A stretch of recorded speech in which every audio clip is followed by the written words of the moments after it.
Ever feel like your mind is just in a constant battle against distractions and stress and just everything? Well, what if I told you there's an ancient framework that's basically a toolkit for our modern mental health? Let's take a look at how some of this timeless wisdom can actually give us a practical path forward right here, right now. Man, this quote really hits home, doesn't it? It just perfectly sums up what so many of us are feeling. And it's so important to remember, it's not just you. Millions of us are trying to navigate this crazy high-pressure world. This isn't some personal failure. It's a shared reality. And just knowing that, well, that's the first step. All right, so here's our game plan. First, we're going to dig into the struggle of the modern mind. Then we'll look at a really ancient diagnosis for it. After that, we'll uncover the root cause, check out the prescription for healing, and wrap it all up with a practical path you can actually use. Let's do this. Okay, section 1. Let's talk about the problem itself. So many of us are living in this constantly overwhelmed state, where our attention is basically the hottest commodity on the market. And, spoiler alert, this has some pretty serious consequences for our inner peace. I mean, just think about your own day, right? We are absolutely bombarded with messages that are engineered to grab our focus. So our brains have adapted by developing these lightning-fast filters. If something doesn't hit us right away, boom, we just scroll on. This has literally trained our minds to crave constant newness, not to hold focus. Sound familiar? I thought so. And this is so much bigger than just losing productivity. This state of constant distraction, this mental fragmentation, it's directly linked to some of the biggest challenges we face. We're talking chronic stress, that feeling of anxiety that just hums in the background, deep-seated depression, and of course, total and complete burnout. Our minds just weren't built for this kind of nonstop stimulation. But here's what's so fascinating. While all our tech is brand new, this struggle, it really isn't. There's an ancient tradition that offers a surprisingly spot-on diagnosis for what we're going through today. Okay, I know what you might be thinking. The Buddha's first diagnosis, life involves suffering, sounds a little grim, right? But hang with me here, because it's actually incredibly validating. It's not saying life is only suffering. It's just acknowledging that stress, dissatisfaction, and pain, they're just part of being human. It's a universal thing, not some flaw in you. So the Pali word for this is dukkha, and it's such a great word. It covers everything from that low-grade feeling of unease all the way to serious pain.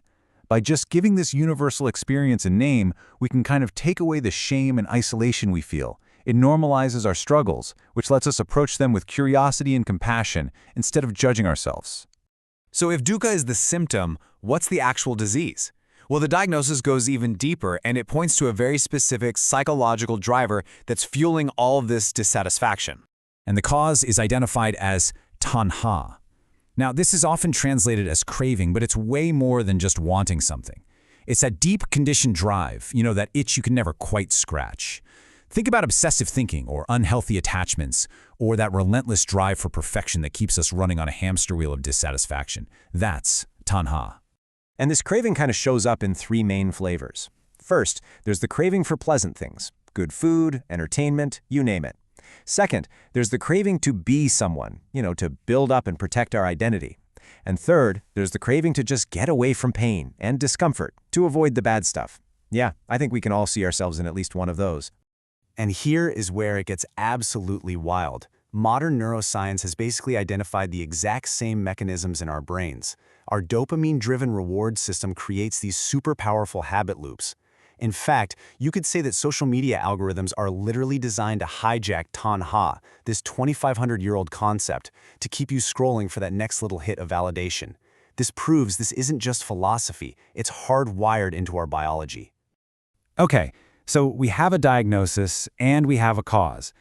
That might sound a little discouraging, I get it, but this ancient framework is, at its heart, all about hope. It doesn't just diagnose the problem, it gives us a clear and effective prescription for healing. So, this is the million-dollar question, isn't it? Are we just stuck in this loop forever? Is there any real way to break free from this cycle of craving and all the dissatisfaction that it brings? And the answer is a huge, definitive yes. The third noble truth is this incredibly powerful message of hope. It basically says that the end of suffering is totally possible. We don't have to be prisoners of our own conditioning. Change, healing, and a real state of well-being are actually achievable. So, how do we get there? Well, that's what the fourth noble truth is all about. It lays out the entire treatment plan. And it's not just a nice idea, it's a practical, step-by-step guide for actually transforming our minds. It's called the Noble Eightfold Path. Now, the Noble Eightfold Path can sound a little intimidating, so instead of getting lost in 8 different steps, let's just boil it down. The whole path is really built on 3 core pillars, or trainings. First is wisdom, or panya. Think of this as cognitive reframing, learning to see things more clearly. Second is ethical conduct, or sila. This is all about behavioral regulation. And third is mental discipline, samadhi, and that's our attention training. See? Not so scary. Okay, so this is all great in theory, but what does it actually look like in our crazy modern lives? Let's get really practical here and see how we can apply this profound framework to improve our mental well-being, like starting today. See, the Eightfold Path isn't some dusty, abstract ideal. It's a blueprint for a modern wellness practice. It's about understanding your triggers. That's wisdom. It's cultivating healthier thought patterns and not just believing every reactive thought you have. That's wisdom too. It's practicing emotional regulation, maybe through mindfulness, so you aren't hijacked by every feeling. That's mental discipline. And it's building good relationships and aligning your work with what you value. That's ethical conduct. It's a completely holistic approach to feeling better.